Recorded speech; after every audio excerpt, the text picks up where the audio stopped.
A few years ago, when I did my 2-year anti-aging skincare video and I posted this picture, I was inundated with comments like, "Oh my gosh, tell the truth, you've had a facelift. Oh my gosh, you influencers are such liars, you totally have had a facelift. No one could get those results without a facelift, just admit it." Lately, I've been getting comments to the likes of, "You would look really good if you had a lower facelift." You know what? Having a lower facelift is really easy. You might just want to try it. And then I even had a comment that said, "Whatever you're doing, it's not working. Get a facelift."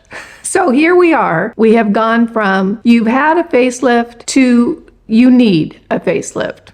Welcome in, I'm Kimberly. This is Pretty Over 50, where we talk everything beauty, fitness, and lifestyle for the over 50 and over 60 woman. I'm so glad you stopped by today. I got some things to say. If you're new here, I hope you'll consider subscribing before you leave and make sure you click that notification bell so you don't miss any of my upcoming videos. And if you want all the good stuff, you might want to sign up for my Sunday morning email newsletter. The link is in the description box down below. Every Sunday morning, I send out a very popular, very short, very sweet, very free email newsletter featuring all the cool things I found throughout the week, whether it's a good sale you might have missed, a recipe you might want to try, a good piece of information that I really want to share with you, anything that we'd be talking about if we were out together having coffee. That's what goes in the Sunday morning email newsletter. It's super easy to sign up. You just click the link in the description box down below. Super free, super fun.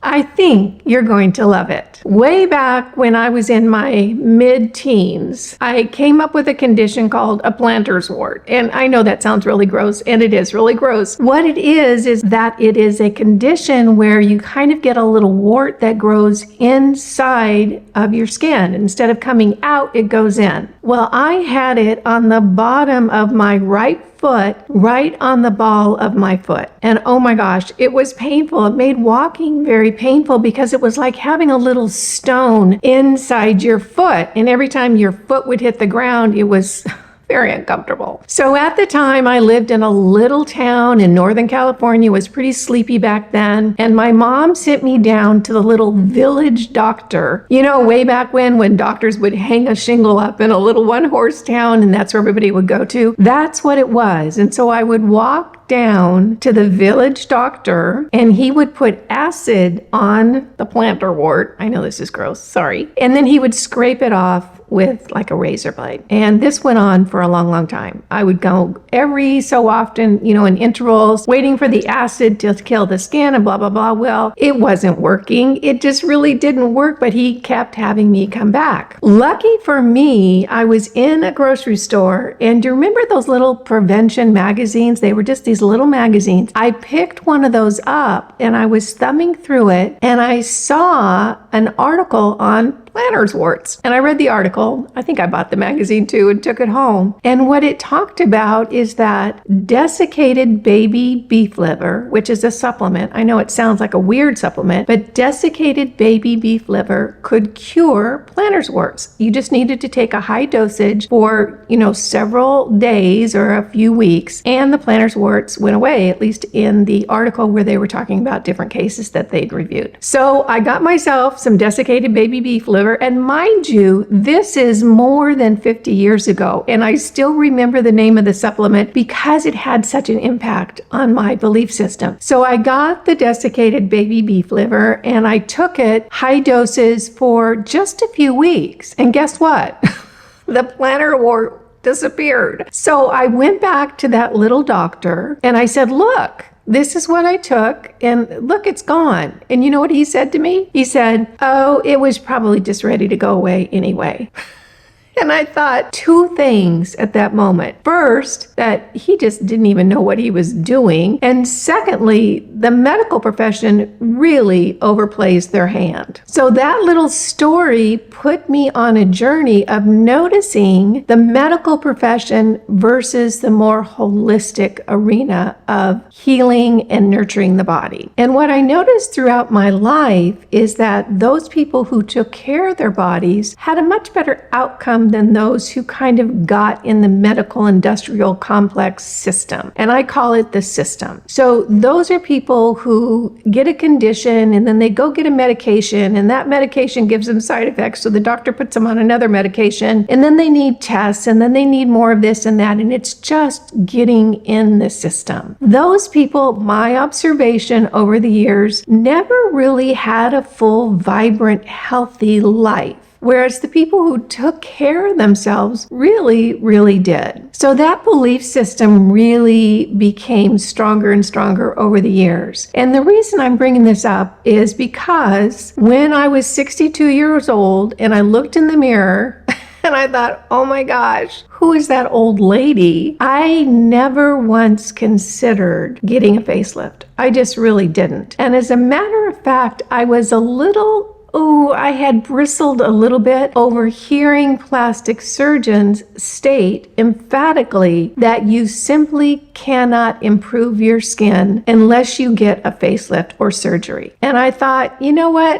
I don't think that's true. And that was the basis of me starting my YouTube channel way back 5 years ago. The whole premise for me wasn't, can I be the prettiest 67-year-old, I'm 67 now, on the planet, or can I make my skin look better than anyone else's? No, that would be a ridiculous premise because I had never taken care of my skin. I was too busy doing stuff. And so I was 62. I did not look good at all. And I decided I'm going to start a YouTube channel and I'm going to see if I can make an impact on my skin with just at-home products and devices. I didn't know if it was going to work at the time. I really didn't. I wanted it to work because I wanted to prove to these arrogant plastic surgeons that they didn't know what they were talking about, or they were really overplaying their hand, but I didn't know if it was going to work. Well, fast forward a couple of years, and again, I'll put up that picture that I shared in my 2-year anti-aging skincare video where I compared what my skin looked like when I started and 2 years into it. And I'll have that video linked down below as well. And I think that you can see that a tremendous impact was made from my skincare program. And honestly, there were no expensive magic potions. There was no magic cream. There was no magic gotta have this. It was simply very affordable, very basic skincare. And I picked up some devices as well that are in my mind so affordable because most of them cost less than one treatment in a doctor's office, and you own the device and use it every day. That to me is, oh my gosh, that is such a bargain. And you can see that there was quite a difference in my skin. But by golly, I was inundated with claims that I was lying, that I'd had a facelift, that why couldn't I just be honest, to the point that I actually did a video on the fact that I hadn't had a facelift. And now when I get comments that I've had work done, I just send them a link to that video. It really saves me time because I don't have to respond to them. So now we're in a place, this is 3 years beyond my 2-year anti-aging skincare journey. So I'm 67 now. I'm almost 68. I'm going to be 68 in November. I'm filming this in September of 2024. I'll be 68 in November of 2024. So now I'm getting comments to the likes of, you would look really great if you got a lower facelift. I even had one lady describe exactly what a lower facelift entails and how easy it was, and I should really get one because it would make me look a whole lot better. And of course, I mentioned the lady who said, I don't know what it is you're doing, but it's not working. And, I just had to laugh at that because, and I'm going to state an opinion now. This is my opinion, but it's a very strong one. No one needs a facelift. No one. Let's talk about what a facelift is. A facelift is you get put under full anesthesia, a huge risk there, and then the doctor pulls your skin away after making an incision in your healthy body, pulls the skin up, and probably a bit of the muscle too, and then sews it back together again, and then you're left with the healing process. Now, I ask you, how is it that we have linked up getting your skin cut and pulled and tugged with self-esteem? How did that happen? How did we get so convinced as a society, as a group, as a people, as a collective, that that equals better self-esteem, a better quality of life, happiness? How did that happen? Well, we all know how it happened. It happened because of a multi-billion-dollar industry called the beauty industry. I'm telling you what, it shouldn't be called the beauty industry. It should be called the low self-esteem industry, because that's really what it is. If you look back over the course of our lives, and probably longer, there has been a consistent campaign telling you that you're not enough.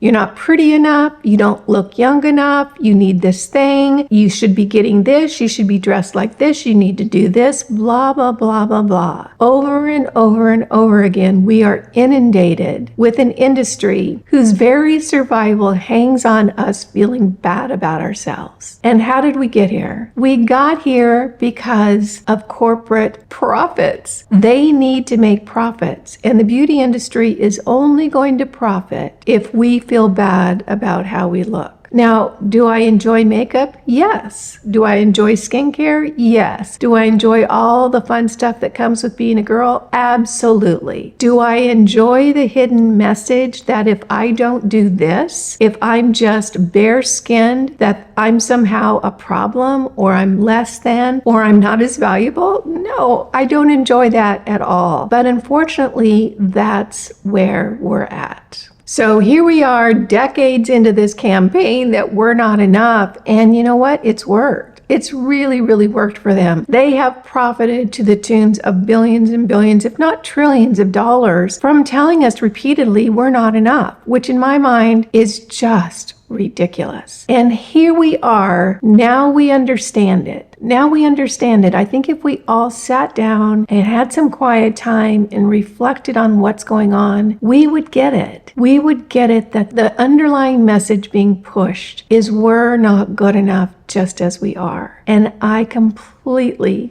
don't agree with that. You know what I agree with?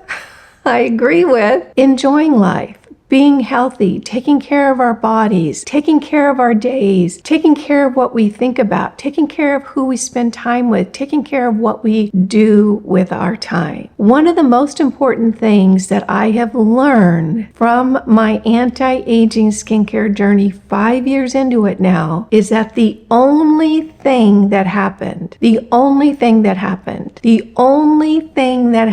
this entire time is my skin got healthier. And once I recognized that, I thought, okay, I've been putting stuff on my skin to make it healthier. What happens if I start putting stuff in my body to make myself healthier from the inside out? And that opened up a whole new world to me. And what I have learned along the way is so profound and so important. Take, for instance, I saw on social media, gosh, it was kind of a sad video. It was on Instagram of a young gal. She was quite heavy and she was in the kitchen and she poured in like 4 tablespoons of sugar and then poured in a full regular Coca-Cola, mixed it up and drank it. And I thought, oh my gosh, the sad thing for me is that not only is that a shocking video to see, but I understand why she's doing that. Because if you don't have adequate nutrition, in other words, if your body is not getting what it needs, you simply cannot make the wide range of emotions that humans are designed to have, because you don't have the building blocks in order for your body to process information and your environment to have that broad range of emotions. That's why when you see someone like that woman who has a diet that is so deficient, they will be almost, very narrow in their ability to communicate and to perceive the world around them. So that woman has a dietary deficiency where the only thing that she can really get a feel good from is that sugar high. And her body has become addicted to that sugar high. So she needs more and more sugar in order to get that high, to have that momentary feeling of happiness or well-being, because she doesn't have any other emotions or very few other emotions on board because she's simply nutrient lacking. And that's one of the most important things that we can understand, is that because our bodies are factories, machines that take in nutrients, we need all those nutrients in order to have the full range of being human, in order to have that full range of feeling good, feeling motivated, feeling energetic, feeling happy, feeling joy, feeling love, feeling connectedness. And in my mind, that's what being human is all about. It's not buying the latest thing. It's not having the latest thing. It's not getting your nose fixed so you can feel better about it. It's not getting this done or that done. It's about fully stepping into who you are. And how do you do that? You take care of your body. You understand how important that vehicle is for your soul and for your spirit. You become more aware of your authentic self, of connecting with that within you, which is your true self. You step into your own decisions. You start understanding what works for you. You start speaking your truth more often. You start feeling better about your day because you're doing things that nurture you, not looking outside yourself for some quick fix so somebody at a party can say, "Oh my gosh, you look so good. What did you do?"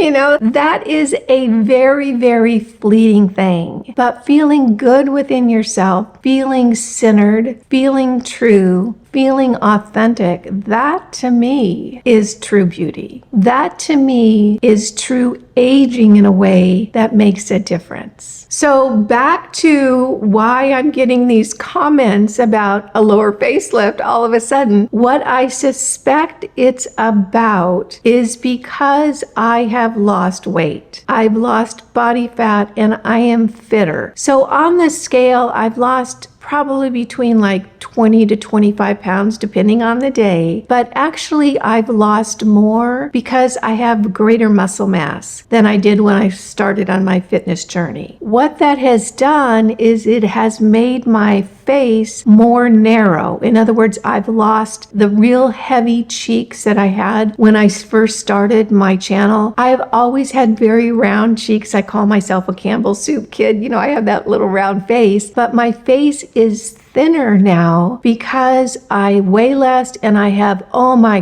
gosh, so much less inflammation. So my eyes are not as puffy and hooded. My cheeks are not as full. And what that has done is that it has made the skin in the lower part of my face a little bit looser because it's not filled up with inflammation and fat. And so my marionette lines here are a little bit more noticeable now because I don't have those big cheeks pulling that skin up. In addition, my neck area is looser as well for the same reason, because I don't have those big full cheeks to fill up that skin or to pull that skin tighter. So there are people who don't look at me and say, oh my gosh, that woman is healthy. They look at me and think, oh my gosh, that woman needs a lower facelift.